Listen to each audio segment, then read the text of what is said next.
성령론 시리즈 15번째 시간입니다. 성부와 성령의 관계와 관련해서 12번째 시간이기도 합니다. 에스겔서 2장 1절로 2절 말씀 함께 보도록 하겠습니다. 에스겔서 2장 1절로 2절 말씀입니다. 나를 일으켜 라는 제목으로 오늘 말씀을 함께 나누고자 합니다. 짧은 관계로 모두 함께 봉독하도록 하겠습니다. 에스겔서 2장 1절로 2절 말씀입니다. 자, 시작. 그가 내게 이르되 인자야 네 발로 일어서라 내가 내게 말하리라 하시며 그가 내게 말씀하실 때 그 영이 내게 임하사 나를 일으켜 내 발로 세우시기로 내가 그 말씀하시는 자의 소리를 들으니. 아멘. 성령님의 창조주로 해서 우주, 인간, 성조, 하나님 나라를 이스라엘 백성의 현장에서 리더십을 세우시는 것으로서 역사해 오신다고 보고 있었습니다. 그 놀라운 역사 가운데, 창조 가운데에서 예언과 기적 등이 자유롭게 이루어지면서 우리는 할 수 없는 것을 할 수 있다는 확신을 가지게 됩니다. 여기서 우리는 성령님을 통하여 단순한 능력을 기대하지 않고 임재를 기대하게 되는 마음으로 이끌어감을 당하고 있습니다. 이스라엘 백성의 역사의 현장에서는 특별히 족장사, 사사사, 그리고 왕정사, 그리고 왕정 가운데서 왕, 제사장, 선지자 직분과 관련해서 세워지는 리더십을 하나씩 살펴봤었는데 결국 우리는 그 리더십 가운데서 하나님이 이스라엘 백성과 우리의 언약을 상기시키시고 다시 그 언약을 일으켜 세우심을 통하여서 계속해서 그 성품을 닮아가게 만드신다라는 이야기를 보고 있었습니다. 그리고 오늘 우리는 이제 포도기에 접어들게 됩니다. 무슨 말입니까? 무수히 많은 실패의 반복 속에서 결국 이스라엘로 하여금 그 땅이 토해내게 되어 쫓아내신 현장에서 역시 그럼에도 불구하고 성령님이 활동하신다는 것을 의미합니다. 포도기입니다. 이스라엘의 암담한 현실을 보여주는 포도기입니다. 다윗의 왕조와 예루살렘 성전이 결코 무너지지 않을 거라고 믿었던 것과 반면에 포도가 되어서 끌려가는 지루하고 우울하고 절망스러운 길의 이야기입니다. 마치 땅이 혼돈하고 공허하며 흑암이 깊음 위에 있는 것처럼 그들은 느낄 수밖에 없었을 것입니다. 그래서 그들은 이제 어느 누구도 믿을 수가 없게 됩니다. 왕도 무너졌죠. 성전도 무너졌죠. 평안하다 평안하다 예루살렘이여 하던 거짓된 선지자들도 무너졌습니다. 그들은 무엇 하나도 신뢰할 수 없는 자리에 이르게 되었다는 것이죠. 그렇게 이들에게 포도가 되어서 포도로 끌려가는 길은 굉장히 힘겨웠습니다. 3차에 걸쳐져 이루어진 포도기인데 에스겔은 특별히 2차 포도기 때 끌려간 백성이라고 우리가 이야기합니다. 왕과 귀족 그리고 기술 장인들이 모두 잡혀가는 중 그것이 바로 2차 포도기이죠. 당시 예루살렘에서 바벨론 지역까지는 약 1400에서 1500km라고 이야기를 합니다. 서울과 부산을 4번 왕복하는 거리 정도인 거죠. 당시에는 약 4개월 정도 동안 계속 걸어가야만 도착할 수 있는 길이 바로 바벨론 포도의 길입니다. 당시에 바벨론 포도가 된 이들은 포도 수용소에 모이게 되는데 그 포도 수용소가 그발 강가죠. 그러니까 그발 강가까지 그들은 4개월 동안 터벅터벅 걸어가고 있었다는 것입니다. 무슨 신분입니까? 포도의 신분으로 말이죠. 심지어 메마른 광야 지대에 넘어가면서 그들은 더위를 헤쳐가고 민족의 비극을 곱씹으면서 절망 속에 침잠되었을 것은 분명할 것입니다. 쉽지 않은 길이었습니다. 어려운 길이었죠. 분명 그 포도도 가는 길 가운데서 죽어가는 자들도 있었을 것입니다. 심지어 여러분 다니엘서 같은 걸 보면요. 다니엘 같은 경우는 흠이 없는 자라고 표현이 되어지거든요. 보통. 굉장히 외모나 어떤 부분에서 모자람이 없는 사람들이고 1차, 2차 같은 경우는 특별히 귀족 계층들을 중심으로 데려간단 말이죠. 오늘 에스겔도 육체적인 노동에 좀 취약한 제사장 계급 중에 한 명이었습니다. 물론 이제 제사장들이 그 도축을 한다거나 하는 거에 굉장히 많은 힘이 필요하긴 했지만 어쨌든 이스라엘 백성들이 당시 하던 노동과 비교하면 사실 큰 노동을 하는 그런 직업군은 아니었단 말이죠. 그런 사람들이 지금 포도길에 4개월에 걸쳐서 넘어가고 있는 거예요. 얼마나 참혹했겠습니까? 그들이 가지고 있던 소유, 그들이 얼마나 흠이 없고 완벽하고 어떤 지혜를 가졌던 지혜에 다 소용이 없게 돼요. 왜요? 그 4개월의 험난한 길 속에서 아무것도 이유도 필요도 어떤 것도 자랑할 수 없게 됩니다. 왜 그렇습니까? 나라를 잃었기 때문입니다. 아무리 완벽하다 할지라도 나라를 잃게 된 백성이 되어버리니까 그들은 어떤 것 하나 주장할 수 없는 자들이 되었습니다. 왕들은 왕위를 잃었고 제사장들은 성전을 잃었습니다. 백성들은 예언을 잃어버렸죠. 하나님을 잃어버린 백성들이 나라를 잃고 포로 끌려가는 과정 속에서 무슨 생각을 할 수밖에 없었겠습니까? 좌절과 절망과 우울함이 가득했었을 것입니다. 그러한 절망의 밑바닥에서 하나님은 에스겔을 부르십니다. 여러분, 특히 에스겔서 같은 경우는 성령님이 한 52회 정도 언급이 되면서 그들을 인도한다고 보여집니다. 그리고 에스겔서는 특별히 성령님이 에스겔을 이리저리 끌고 다니시면서 에스겔로 하여금 많은 것을 보게 하세요. 실제로 공간적인 전이가 일어나게 되는 것이죠. 이러한 것을 보면 에스겔서는 포로기 이후에 성령님 굉장히 활발하게 역사하셨던 책이다라고 볼 수 있고 그러한 성령님을 경험한 인물이라고 볼 수가 있습니다. 족장과 사사시대의 성령님은 위에서 임하시면서 강력한 힘으로 구원을 이루시는 경우가 많았죠. 간헐적이었지만 말이죠. 그리고 왕정에 돌입하면서 기름 부음과 함께 선지장과 제사장과 왕에게 각각 직분에게 임하시는 것처럼 성령님이 보였습니다. 보다 조금 더 친밀하거나 혹은 직분과 함께 하셨던 것이죠. 포로기는 어떻습니까? 성령님이 성전에 거하셔야 되는데 성전이 무너졌어요. 그러니까 더 이상 성령님이 있을 수가 없죠. 거짓 예언이 판치며 거부감이 높아진 상황입니다. 성령은 그들에게 기대되는 대상이 아니게 된 거죠. 적어도 이스라엘 백성은 성전이 무너졌기 때문에 더 이상 성령님이 역사할 수 없다고 생각했었을 것입니다. 그런데 그곳에서 성령님이 임하십니다. 성전이 아닌 사람에게 그리고 동행하고 이끌어가기 시작하시죠. 우리는 성전이 사라지고 소망이 사라진 곳에서 성령님께서 에스겔과 함께 어떻게 창조 사역을 다시 회복해 가시는지를 에스겔서를 통해서 확인할 수가 있고 오늘 설교를 통해서 집중해서 보고자 합니다. 그리고 마침내 우리는 할 수 없는 것을 하게 하시는 하나님의 놀라운 가마적이자 능력이신 성령님을 보게 될 것입니다. 오늘 본문의 주인공 에스겔은 조금 독특한 사람이죠. 그는 본래 제사장입니다. 그는 25살의 나이로 포로로 잡혀가 5년 동안 포로 수용소인 그발 강가에 머물러 있게 됩니다. 이것을 1장에서 이렇게 표현하죠. 30째 해, 여기 30째 해라는 건 그의 나이가 30이 되었다는 것을 의미합니다. 초닷새 내가 그발 강가 사로잡힌 자 중에 있을 때 하늘이 열리며 하나님의 모습이 내게 보이니 여호야긴 왕이 사로잡힌 지 5년 그달 초닷새라. 이 나이가 굉장히 공교롭습니다. 왜 그렇습니까? 제사장은 30살이 되면 업무를 시작하게 돼요. 25살에 잡혀서 제사장소 직무를 더 이상 기능할 수 없는 자가 포로로 잡혀서 5년 동안 포로로 살게 됩니다. 제사장과 아무 상관이 없는 거죠. 그곳에서 그가 하나님을 만나고 하나님의 말씀을 받아서 제사장이 아닌 선지자로 삶을 살아가게 됩니다. 제사장으로 일을 해야 될 시기에 성령님을 30살에 만나서 그는 선지자로서 살아가게 되는 것이죠. 갈대아 땅 그발 강가에서 여호와의 말씀이 부시하되 제사장 에스겔에게 특별히 임하고 여호와의 권능이 내 위에 있었더라. 여러분, 지난 설교에서 저는요, 제사장직은 은혜를 강조한다고 말씀을 드렸고 선지자직은 책임을 강조한다고 말씀을 드렸습니다. 포로기가 되어서 그 은혜와 책임이 하나가 되어버린 현실을 볼 수가 있는 거죠. 은혜와 책임이 같이 가게 돼 있고 이 은혜와 책임을 하나로 지게 된 에스겔의 사역은 본문에서 파수꾼이라고 불려집니다. 3장의 이야기입니다. 인자여 내가 너를 이스라엘 족속의 파수꾼으로 세웠으니 너는 내 입의 말을 듣고 나를 대신하여 그들을 깨우치라. 가령 내가 악인에게 말하기를 너는 꼭 죽으리라 할 때에 내가 깨우치지 아니하거나 말로 악인에게 일러서 그의 악한 길을 떠나 생명을 구원하게 하지 아니하면 그 악인은 그의 죄악 중에서 죽으려니와 내가 그의 핏값을 네 손에서 찾을 것이고 네가 악인을 깨우치되 그가 그의 악한 마음과 악한 행에서 돌이키지 아니하면 그는 그의 죄악 중에서 죽으려니와 너는 네 생명을 보존하리라. 파수꾼이라고 이야기하면서 어떤 이야기를 하십니까? 야, 네가 말을 잘 전하지 않으면 그 모든 빚값은 너에게 돌아갈 거야 라고 이야기합니다. 파수꾼이 가진 굉장히 무한한 책임에 대한 이야기를 하는 거죠. 그러나 동시에 버려진 백성을 끊임없이 간섭한다고 하는 차원에서 그는 은혜를 대표하기도 합니다. 제사장이자 선지자인 에스겔에게 성령님이 임하셔서 계속해서 파수꾼으로서 역할을 하게 도와주시는 거죠.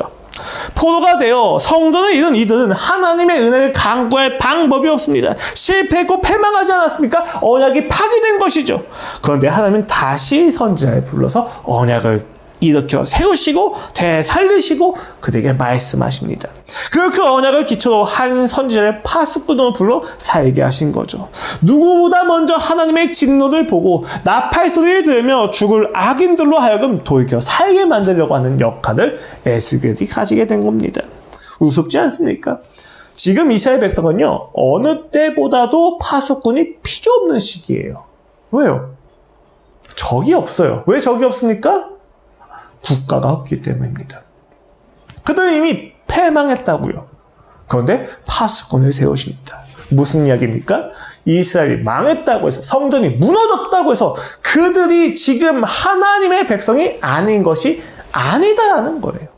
하나님의 나라가 실패한 게 아니라고요. 남유다와 북이스라엘이 실패했을지언정 하나님의 나라는 실패하지 않았다는 것입니다. 그발 강가 포도 수용소에서도 하나님은 하나님의 나라를 지키고 있었다는 겁니다. 그래서 에스겔을 세우십니다. 파수꾼을 하라는 것이죠. 이방의 땅에서도 그들이 마주할 죄가 있고 돌이켜야만 하나님이 계셨습니다. 하지만 그 일은 결코 쉽지 않았습니다. 모두가 패망하여서 절망 가운데 있는 그 순간 속에서 과연 누가 파수꾼으로서 설 수가 있겠습니까? 만국의 초소 위에 파수꾼의 직분만큼 우스운 것이 없지 않습니까? 그것을 어떻게 해낼 수 있겠습니까? 이런 문제의식에서 에스겔서 전체를 보시고 그 전체 안에서 본문의 위치를 보시면 굉장히 재미있습니다. 에스겔서는 크게 세 가지의 주요한 황산들을 중심 축으로 하고 있어요. 1에서 3장이 있고 8에서 11장, 40에서 48장이 있습니다. 오늘은 그 중에서도 시작을 맡고 있는 1장에서 3장의 내용이고 1장에서도 그 환상을 배경으로 하고 있는 2장의 내용입니다. 여호와의 보좌를 운반하는 것처럼 보이는 4개의 복합적인 생물이 등장하는데 루아흐이신 성령님에 따라서 그 생물들이 움직입니다. 1장의 내용이에요. 19절입니다. 그 생물들이 갈 때 바퀴들도 그 곁에서 가고 그 생물이 땅에서 들릴 때 바퀴들도 들려서 영이 어떤 쪽으로 가면 생물들도 영이 가려 하는 곳으로 가고 바퀴들도 그 곁에서 들리니 이는 생물의 영이 그 바퀴들 가운데 있음이니라. 그들이 가면 이들도 가고 그들이 서면 이들도 서고 그들이 땅에서 들릴 때에는 이들도 그 곁에서 들리니 이는 생물의 영이 그 바퀴들 가운데 있음이더라 라고 합니다. 이 생물들 위에는 궁창이 있어요. 그곳에서부터 음성이 들고 형상이 있는데 하나님의 음성이고 하나님의 형상으로 들리기 시작합니다. 그리고 그 음성에 대해서 에스겔이 이와 같이 이야기합니다. 그 머리 위에 있는 궁창 위에 보좌의 형상이 있는데 그 모양이 남보석 같고 그 보좌의 형상에 한 현상이 있고 사람의 모양 같더라. 내가 보니 그 허리 위의 모양은 단새 같아서 그 속과 쥐가 불 같고 내가 보니 그 허리 아래의 모양도 불 같아서 사방으로 광채가 나며 그리고 이 하나님의 형상인 그 형상을 보고 에스겔의 반응이 어떠합니까? 그 사방 광채의 모양은 비오는 날 구름에 있는 무지개 같으니 이는 여호와의 영광의 형상의 모양이라. 내가 보고 엎드려 말씀하시는 이의 음성을 들으니라. 거룩하시고 어미하신 하나님의 형상을 보게 되자 에스겔은 엎드리게 됩니다. 어디서요? 포로 수용소에서요. 하나님이 없고 왕이 없고 왕국이 무너지고 성전이 무너져서 성령을 믿고 있는 예언자들마저도 했던 예언들이 거기서 판명이 된 그곳에서 어떤 누구도 하나님을 기대할 수 없는 그곳에서 에스겔은 하나님을 만나게 됩니다. 그리고 그 하나님의 영광 앞에서 그는 엎드려지게 됩니다. 일반적인 반응이죠. 거룩하신 하나님 앞에서 죄인된 인간이 경험하는 결과이기도 합니다. 이스라엘 백성의 영적 상태는 자연스럽게 죽은 듯이 하나님의 음성을 듣게 만드는데 그 엎드린 자를 누가 이렇게 세우십니까? 여러분 오늘 본문 1장 1절을 보세요. 뭐라고 이야기하십니까? 하나님이 일어나라고 하십니다. 그랬던 에스겔이 일어났더라 라고 이야기가 되어지지 않아요. 누가 그 에스겔을 일어나게 합니까? 여러분 잘 생각을 해보세요. 모든 책임을 가지고는 제사장이에요. 왕을 가르쳤을 때 왕을 못 가르쳤잖아요. 선지자들 단도를 쳤을 때 단도를 치지 못했잖아요. 제사장의 문제라니까요. 이 모든 실패의 책임을 하나님이 물으실 수밖에 없단 말이에요. 그 포로 수용소에서 실패와 패망이 가득한 곳에서 하나님이 오셨다는 거예요. 얼마나 무섭겠어요. 엎드려져 있는 그 자리에서 일어나라고 하는데 일어날 수가 없는 거예요. 우리가 하나님을 그와 같이 만납니다. 하나님 앞에서 우리의 죄를 보게 되니까 하나님의 어미하신가 위험 앞에서 덜덜덜 떨면서 엎드려지는데 하나님은 우리에게 일어나라고 하시는 거예요. 그리고 나에게 이야기하시기를 너는 이런 사역을 해야 된다. 넌 저기로 가라. 넌 여기로 가라. 넌 파수꾼이 되어야 한다. 너는 말씀을 전하는 선지자가 되어야 한다. 라고 이야기하면 얼마나 두렵겠습니까? 얼마나 부담스럽겠습니까? 주님, 저는 할 수가 없습니다. 주님, 저는 그것을 할 수 있는 역량이 없습니다. 그때 오늘 본문 말씀이 이야기합니다. 무엇이라고 이야기합니까? 그가 내게 말씀하실 때 그 영이 내게 임하사 나를 일으켜 내 발로 세우시기로. 우리를 이렇게 세우는 것은 무엇입니까? 내가 가진 자격? 내가 가진 능력? 아니요. 그 영이 내게 임하니까 내 발로 일어서게 됩니다. 할 수 없는 것을 그가 하게 만드시는 거죠. 하나님의 영은 우리를 엎드리게 만들었지만 동시에 우리를 일으켜 세우십니다. 그리고 우리에게 파수꾼의 역할을 주셨다는 거죠. 이후 두 가지의 환상의 내용이 각각 에스겔에서는 펼쳐집니다. 에스겔을 끌고 다니시는 성령님의 사역을 볼 수가 있어요. 성전이 없는 곳에서 에스겔을 보게 하시고 에스겔을 성전 삼아 들어오시며 강권하시며 사역하게 하시면서 성령님이 이리저리 에스겔을 끌고 다니십니다. 에스겔의 죽은 영혼이 살아났듯이 이스라엘 백성 역시도 이제 회복을 꿈꾸게 되는 것이 에스겔에서 전체에서 벌어지고 있는 거죠. 실제로 1절을 보시면요, 결국 에스겔을 일으켜 세운 건 누구입니까? 하나님의 영이다라는 것을 보면서 우리가 확인할 수가 있는 거죠. 우리가 신앙의 여정으로 살아가다면 죄악으로 인해서 부정한 땅이 된 삶을 마주하게 될 때가 있습니다. 이스라엘 백성이 징집당하여 포로 수용소에 갇힌 그발 강가처럼 국가를 잃고 질서도 잃고 보호자가 없이 척박한 광에 내동댕이 쳐져서 소망이 없이 절망을 반복하는 인생을 살 때가 있습니다. 왕도 성전도 제사장도 없는 그곳에 성령님은 다시 오십니다. 생명이 없는 곳에서 생명을 시작하시는 분, 그게 바로 성령님이십니다. 제가 구약 전체를 통해서 계속해서 성령님을 이야기하는데 계속 같은 내용이에요. 결국은 성령님이 새로운 창조를 하고 계시는 거죠. 일으켜 세우시는 겁니다. 그럼에도 불구하고 우리는 좌절과 절망을 곱씹고 있는 거죠. 하지만 여러분, 우리가 성령님을 의지하면 우리의 할 수 없음과 두려움 가운데서도 다시금 일어설 수 있게 됩니다. 그러니까 마음껏 실패하셔도 괜찮습니다. 마음껏 넘어지셔도 괜찮습니다. 마음껏 낭비하셔도 괜찮습니다. 결국 그는 우리를 포기하지 않으시고 일으켜 세우실 겁니다. 우리를 그렇게 일으켜 세우신 하나님은 그렇다면 과연 우리를 어디까지 이끌어 가시겠습니까? 에스겔이 파수꾼의 역할을 부여받은 이후에 에스겔에게 반복되는 성령님의 모습이 있어요. 이와 같이 보시면 됩니다. 그의 손 같은 것을 펴서 내 머리부터 한 모줌을 잡으며 주의 영이 나를 들어 천지 사이로 올리시고. 여러분, 에스겔이 되게 재밌어요. 성령님이 갑자기 손이나 전능으로 임하십니다. 그리고 에스겔의 머리채를 붙들고 일으켜 세우셔서 이리저리 끌고 다니십니다. 그러면서 많은 것을 보이게 하시는 거죠. 이것이 반복적으로 나타나면서 하나님은 그에게 환상을 보게 하십니다. 그것은 역사적 사실이시면서도 동시에 환상이게 된 것이죠. 먼저 성령님은요, 에스겔의 성전 가운데 끌고 가서 숨겨진 죄를 낱낱이 보게 하십니다. 그가 했던 실제 초월적인 경험이기도 하죠. 여러분, 관점 역시도 바뀌게 됩니다. 그가 보기에 성전은 평안해 보였어요. 근데 성령님이 끌고 가셔서 보게 하신 성전의 모습은 좀 다르죠. 그가 내게 이르시되 인자야, 이제 너는 눈을 들어 북쪽을 바라보라 하시고 내가 눈을 들어 북쪽을 바라보니 제단문 어기 북쪽에 그 질투의 우상이 있더라. 어디에 있는 거예요? 성전 안에 우상이 있다는 겁니다. 그가 또 내게 이르되 인자야, 이스라엘 족속이 행하는 일을 보느냐? 그들이 여기서 크게 가증한 일을 행하여 나도 내 성소를 멀리 떠나게 하느니라. 너는 다시 다른 큰 가증한 일을 보리라 하시더라. 그리고 나서 보이시는 내용들이 뭐냐면 1, 3장을 쭉 보시면요, 성령님이 에스겔을 통해서 성전 안에서 행해진 부정한 우상 숭배를 계속 보게 하십니다. 왜 그들이 성전에 이를 수밖에 없었는지 보게 되는 거죠, 환상으로. 그 결과가 무엇입니까? 3절 보시면요, 그룹에 머물러 있던 이스라엘 하나님의 영광이 성전 문지방에 이르더니, 그리고 나서 이윽고 11장 23절에 이르면요, 그 성령님이 어떻게 돼요? 예루살렘을 떠나 감람산으로 가십니다. 23절입니다. 여호와의 영광이 성읍 가운데서부터 올라가 성읍 동쪽 산에 머무르고. 성령님이 떠나버리시는 거예요. 왜 떠났어요? 앞에서 그 이유를 보여주잖아요. 우상숭배가 가득했기 때문입니다. 우린 여기서 성전이 무너진 이유를 분명하게 확인하게 되는 거죠. 하나님만을 섬기겠다고 하는 제사장들의 우상숭배로 인하여 성전은 성전의 수가 없게 되었다는 것입니다. 되게 재밌는 거는 하나님의 영광이 단번에 떠나는 게 아니에요.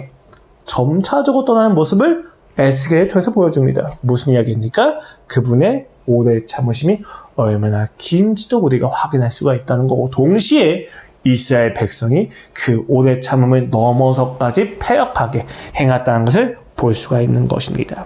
이러한 성령님의 이끄심과 보게 하시는 환상은 우리로 하여금 요한복음 16장을 떠올리게 합니다. 그러나 내가 너에게 실상을 말하노니 내가 떠나는 것이 너에게 유익이다. 내가 떠나가지 아니하면 보혜사가 너에게로 오시지 아니할 것이요 가면 내가 그를 너에게 보내리니 그가 와서 죄에 대하여 의에 대하여 심판에 대하여 세상을 책망하십니다. 죄와 의와 책망에 대한 이야기, 심판에 대한 이야기를 하신 게 누굽니까? 성령님이십니다. 에스겔에게 오셔서 성전의 민낯을 보게 하신 분이 누구십니까? 성령님이십니다. 우리가 이 땅에서 하나님을 거역하고 하나님을 반역하고 적극적으로 하나님을 거절할 때마다 그 죄의 깊이를 보이신 분이 누구십니까? 성령님이십니다. 수치스럽고 혐오스러운 나의 죄악을 뿌리 깊게 보게 하시는 분이 성령님이십니다. 내가 아무리 거절하려고 하더라도, 내가 아무리 안 보려고 하더라도 성령님이 오시면 우리는 반드시 죄를 보게 됩니다.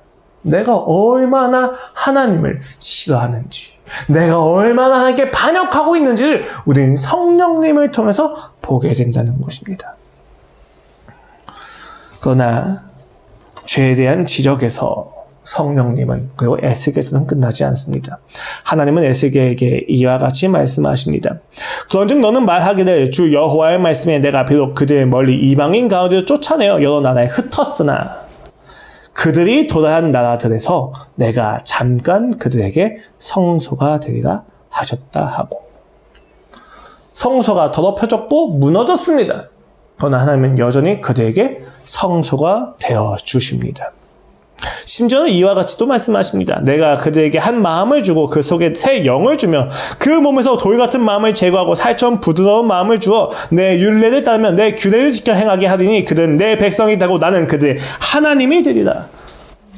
패망의 땅에서 하나님은 다시 언약을 새롭게 갱신하십니다. 심판의 끝에서 하나님은 다시 그들에게 구원을 주십니다. 그 생명의 역사, 재창조의 역사는 에스겔서 40장에서 48장에서 다시금 확인됩니다. 8에서 11장을 통해서 우리는 썩어 무너진 성전을 보았다면 이제 40장 이후에서 우리는 성령님이 성전의 설계자이시며 생명의 수요자라는 사실을 확인하게 됩니다. 우리가 사로잡힌 지 25째 해, 성이 함락된 후에 14째 해 첫째 달 10째 날에 곧 그날에 여호와의 권능이 내게 임하여 나를 데리고 이스라엘 땅으로 가시되 하나님의 이상 중에 나를 데리고 이스라엘 땅에 이르러 나를 매우 높은 산 위에 내려놓으시는데 거기에서 나무로 향하여 성읍 형상 같은 것이 있더라.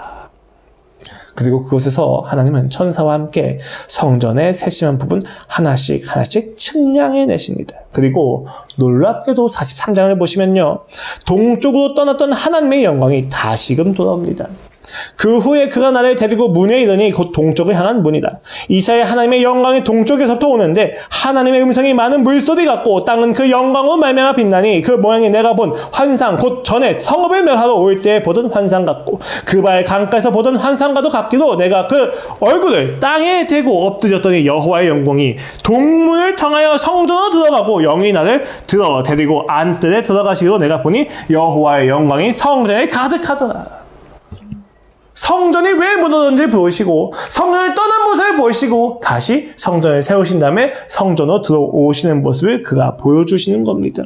심지어 이 영광은 성전에 머무르는 것으로 그치지 않습니다. 그가 나를 데리고 성전 문에 이르시니 성전의 앞면의 동쪽을 향하였는데 그 문지방 밑에서 물이 나와 동쪽으로 흐르다가 성전 오른쪽 제단 남쪽으로 흘러내리더라. 발목, 무릎, 허리, 그리고 헤엄치지 못하는 깊이가 가득하게 되어서 성전 동쪽 문으로 세상을 향하여 물이 온 곳으로 흐르게 됩니다. 어디까지 갈까요? 그가 내게 이르시되 이 물이 동쪽으로 향하여 흘러 아라바로 내려가서 바다에 이르니 이 흘러내는 물로 그 바다의 물이 되살아나니라 까지 가게 되는 것입니다. 죽음과 무질서의 땅에 그리고 그 바다에 성전에서 흐르는 물이 닿을 때 생명이 살아나고 이윽고 에덴의 모습이 회복되는 것이 에스겔에선 묘사가 되고 있습니다. 이러한 재창조의 모습은 결국 무너진 성전을 넘어 온 인류가 그의 성전이 되도록 회복하신다는 메시지를 그대로 담고 있습니다. 즉 성령님이 본래 처음부터 목적하시던 창조의 사역은 끊어지지 않는다는 거죠. 그래서 그 마침표는 에스겔이 이와 같이 이야기합니다. 여호와 삼마. 무슨 뜻입니까? 여호와께서 거기 계신다는 의미입니다. 이 이야기를 어디서 합니까? 포도가 되어 실패한 땅에서 하나님의 말씀만 듣고 이야기를 하고 있는 것입니다. 우리는 에스겔을 시작하면서 끝이 보이지 않는 슬픔을 확인했습니다. 왕도 없고요. 성전도 없습니다. 메신저도 없었죠. 그들의 현실은 죄로 인해서 하나님의 영광이 떠난 현장입니다. 무질서, 혼돈, 그 장소에서 성령님은 마침내 이스라엘 백성을 다시 재창조하십니다. 이 포로기의 현장에서 성령님은 에스겔로 하여금 어떤 리더십을 가지게 하십니까? 파수꾼의 정체성입니다. 저 멀리서 위협하는 적을 누구보다 먼저 보고 빨리 알리는 것이죠. 모두가 자고 있는 동안 깨어 있어야만 하고 누구보다 민감해야만 합니다. 그런데 오늘 에스겔을 보시면요. 그를 일으키고 보시게 하는 하나님의 내용을 보면 물리적인 파수꾼의 내용이 아니죠. 하나님의 진노를 듣고 전하는 책임의 이야기입니다. 누구보다 먼저 보고 듣고 그 다음에 전하는 것이죠. 그가 먼저 듣고 보고 전할 내용은 무엇입니까? 이스라엘 백성의 죄고 그것을 향하는 하나님의 진노입니다. 그러나 이 진노와 이 죄에 무엇이 담겨져 있습니까? 하나님의 재창조의 의지가 얼마나 큰지가 보여주는 것이죠. 파수꾼은 진노를 보고 전하지만 동시에 생명을 함께 보고 함께 전합니다. 혼란과 죽음을 덮어버리는 생명의 사역을 전하는 자, 그가 바로 에스겔입니다.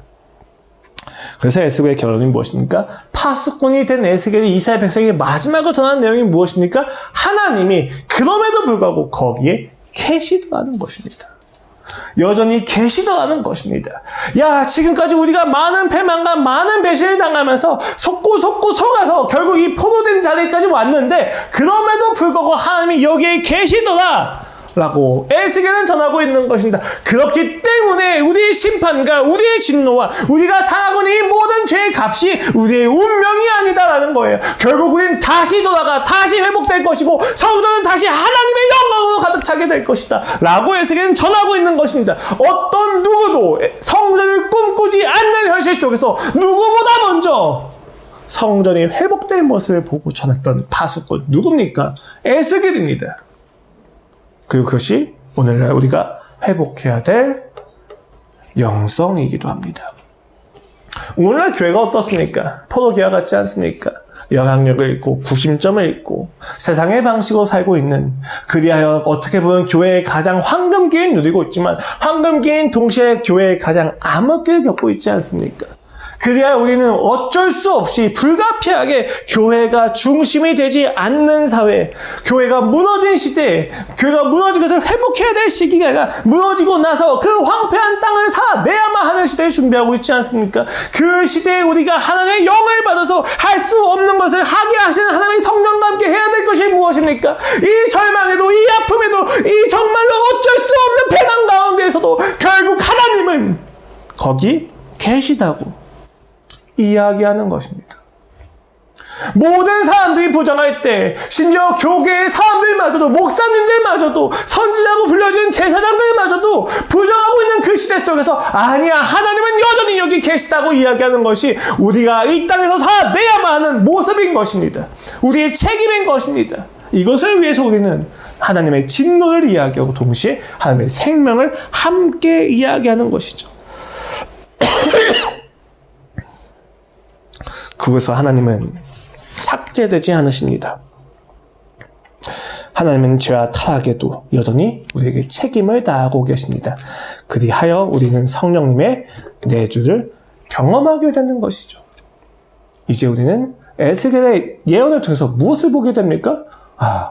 각 사람 한 명 한 명이 성령님과 함께 동행하는 것을 보게 되는 거죠. 이것을 알았기 때문에 바울은 나중에 고린도 전서에서 너희가 하나님의 성전인 것과 하나님의 성령이 너희와 함께하는 것을 너희가 알지 못하느냐라고 이야기할 수 있었던 것입니다. 왜요? 예수 그리스도를 통해서 우리 각각 개인이 하나님이 임재하신 처소가 되었기 때문입니다. 지난 시간 왕정시대의 기름 부음을 받은 선지자들의 직분을 말씀드리며 책임과 신실함을 말씀드렸습니다. 하나님은 없는 것 같은데 하나님의 존재를 믿음으로 살아가는 선지자들의 삶은 심판과 구원의 내용을 구체화된다고 말씀을 드렸죠. 여기에 이어서 포도기를 보니까 에스겔 선지자에게 임한 성령님은 이 책임과 그리고 이 책임의 내용을 확증해주고 있습니다. 그러나 조금 더 나아가서 무엇을 보게 됩니까? 우리는 하나님의 임재와 성령님의 회복이 보다 구체적으로 어떻게 일어날 것인지 보게 되는 것이죠. 이때 에스겔을 통해서 우리가 확인할 수 있는 리더십을 본다면 죽음을 넘어서 회복을 함께 하시는 성령님의 임재를 보게 됩니다. 그렇다면 우리가 보다 구체적으로 신약에서 이야기하는 그 회복의 방법이 무엇이냐? 간단하게 이야기하면 예수 그리스도를 믿는 것을 통해서 나타나겠지만 예수님이 이와 같은 이야기를 하셨다는 것을 기억할 필요가 있습니다. 무엇이냐면요. 요한복음 7장에서 초막절을 배경으로 하고 있는 상태에서 예수님이 선언하신 내용이 있습니다. 여러분, 초막절이 무엇입니까? 초막절은요, 출애굽한 이후에 이스라엘 백성이 구원을 받았지만 그 구원받은 이후에 자신이 본래 어떠한 처지에 있는 나그네인지를 상기시켜주는 사건이에요. 그런 절기거든요. 그래서 이들이 나그네임을 기억하게 만들기 위해서 이들은 잘 집에 살고 있다가 초막절이 되면 어디로 가요? 집 밖에 있는 초막을 만들어서 초막절에서 살게 돼요. 그래, 우리가 사실 나그네였잖아 라고 하는 정체성을 잃지 않으려고 하는 거죠. 그 초막절에는 물을 깃는 의식이 하나가 있습니다. 아침에 일어나서 실로한 연못에 가서 물을 떠와서 그 물로 제단에 붓는 거예요. 이것은 다음에 있을 풍성한 수확과 그리고 하나님의 이른 비와 늦은 비를 기도하는 마음이기도 하지만 동시에 이들은 그 제단에 물을 어떻게 해야만 하는 거예요? 떠와야만 하는 존재하는 사실을 보여주고 있습니다. 그런데 그날에 예수님이 예루살렘 성전으로 올라오십니다. 그가 자신을 밝히시지만 사람들은 그를 믿지 않아요. 유대인들 중에 기득권에 위치한 이들은 예수님을 잡으려고 하고 그 죽음에 미흡해서 예수님은 은밀히 성전에 가십니다. 그 요한복음 나중에 보시면 뭐라고 이야기하냐면 예수님이 은밀히 성전에서 나가시더라라고까지 이야기해요. 되게 재미지 않습니까? 예수님이 그 성전의 주인이십니다. 그런데 죽이려고 하는 세력 때문에 은밀히 나가십니다. 마치 성령님이 성전에서 견디지 못하셨던 것처럼 말이죠. 그런 배경 속에서 예수님께서 진짜 메시아인지 아닌지에 대해서 유대인들끼리 논쟁이 붙습니다. 그 다툼의 현장에서 예수님이 오셔서 이와 같이 이야기하시는 거예요. 7장 37절 말씀입니다. 명절 끝날 곧 큰 날에 예수께서 서서 외쳐 이르시되 누구든지 목마르거든 내게로 와서 마시라. 나를 믿는 자는 성경에서 이름과 같이 그 배에서 생수의 강이 흘러나오니라 하시니 이는 그를 믿는 자들이 받을 성령을 가리켜 말씀하신 것이다. 에스겔은 성전 동쪽 문을 향해서 물이 흘러나온다고 이야기했었고 예수님은 우리의 배에서 그 생수의 강이 흘러 넘칠 거라고 이야기하십니다. 그 에스겔서의 내용을 예수님께서 인용하셔서 요한복음에서 이야기했다고 직접적으로 연결시키기가 어려움을 느낄지 모르겠지만 적어도 확실한 것은 예수님은요, 우리가 결국 성전이 되어서 우리의 삶에서 이 세상을 회복시키는 그 생수의 기쁨의 물이 흘러 넘칠 것을 예언하셨다는 거예요. 이 예언이 누구를 대상으로 하고 있어요?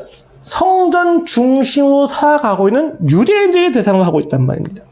구약의 지리적, 제도적 틀 안에서 메시아를 보고 있는 유대인들의 대상으로 예수님은 성전과 제도의 회복이 아니라 성전과 제도의 폐기와 동시에 각 신자가 성전에 되어진 놀라운 회복의 역사를 이야기하신다는 겁니다.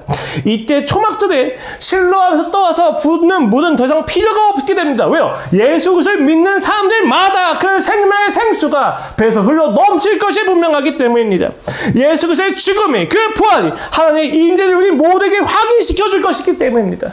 에스겔서가 다시 한번 확인되어지는 것이죠.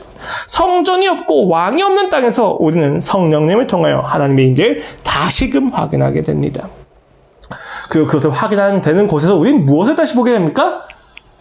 재창조는 항상 무너뜨리는 게 있고 세우는 것이 있습니다.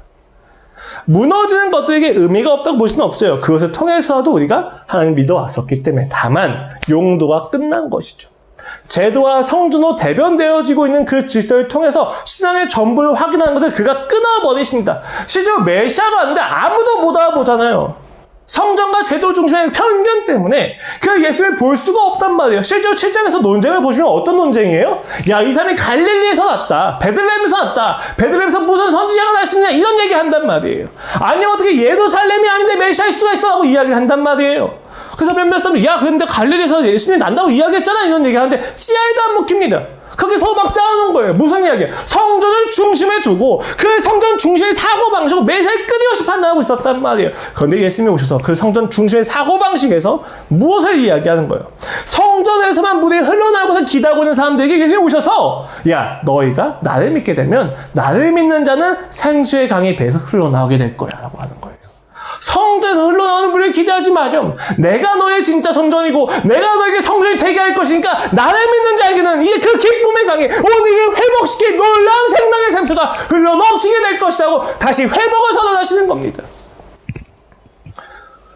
하나님을 떠나게 만드는 성전 중심은 무너지게 될 것입니다. 그리고 하나님을 믿게 되는 놀라운 성전의 역사가 우리에게 다시금 회복이 된다는 것이죠.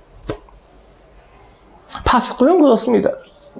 그 진노와 그 회복의 역사를 분명히 알아서 누구보다 분명하게 이야기하는 삶을 살아가게 됩니다. 하나님이 거기 계시더라.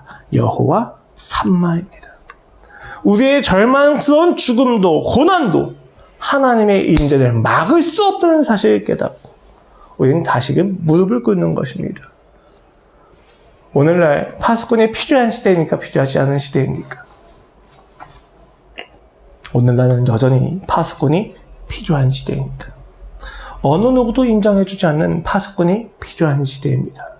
아무도 하나님 믿지 않는 현실 속에서 그 누구도 하나님이 필요하지 않다고 하는 시대 속에서 우리는 누구보다 먼저 일찍 깨고 늦게 자면서 남들이 자는 시간에도 깨어서 하나님이 우리에게 필요하다고 이야기해야만 합니다. 무엇을 통해서 그것이 가능합니까? 성령님이 우리에게 임하시면 할 수 없는 것을 하게 할 수 있는 힘이 생긴다는 것이죠. 여러분의 현장에서 그러한 역사가 있기를 소망합니다. 아무 상관이 없는 현장처럼 보일 수 있어요. 하지만 여러분이 그 자리에서 하나님을 앞에 두고 있는 것처럼 일을 하신다면 하나님이 지금 나의 모든 것을 일거수일투족을 다 보고 있는 것처럼 생각해서 내가 하나님 앞에서 성실하게 하는 것처럼 일을 하신다면, 그렇게 삶을 대하신다면, 그렇게 우리의 아이들을 보고 있다면 우리는 그 자리에서 파수꾼으로서 살고 있는 것입니다. 하나님이 여기 계시다고요. 그러니까 있는 것처럼 살아야 되잖아요. 어떻게 가능합니까? 성령님을 통해서 가능합니다. 샘내교회 여러분 모두 그 하나님의 놀라운 성령님을 경험하시길 소망하겠습니다. 그래야 반드시 무너지시고 무너진 그 자리에서 반드시 회복을 경험하기를 권면드리겠습니다. 기도하시겠습니다. 하나님 아버지 감사합니다. 지치고 피곤한 중에 말씀을 허락하여 주시옵소서. 부정과 무의미의 혼란 속에서 모든 것을 부정하려고 하는 세상의 축제 속에서 하나님의 이름을 붙잡고 세상의 축제를 벌일 때 우리는 성벽 밖으로 나아가서 초소에 서서 하나님의 그 구원이 언제 올지, 하나님의 그 심판이 언제 임하게 될지를 보고 기도하며 기다리게 하여 주시옵소서. 파수꾼이 되어서 누구보다 먼저 그 구원을 전하고 누구보다 먼저 그 진노를 전하면서 하나님을 경험하게 하여 주시옵소서. 성전이 무너졌습니다, 주님. 그러나 우리가 주님의 성전이 되었습니다. 우리의 배에서 생수의 강이 흘러넘치는 것을 기대합니다. 우리가 하나님의 성전이 되어 이 세상에 하나님의 나라를 회복시키는 또 하나의 반석이 되기를 소망합니다. 나의 죽음이 낭비가 아니라 하나님의 나라를 세우는 초석이 되기를 갈망합니다. 그러한 삶을 살 수 있도록 주님, 다시 한번 오늘 우리에게 성령으로 임하여 주시옵소서. 심판을 보이시고 구원을 보이셔서 우리로 하여금 다시금 일어서게 하여 주시옵소서. 하나님은 거기에 계십니다. 예수 그리스도의 이름으로 기도합니다. 아멘. 각자 기도하심으로 오늘 예배를 마치겠습니다.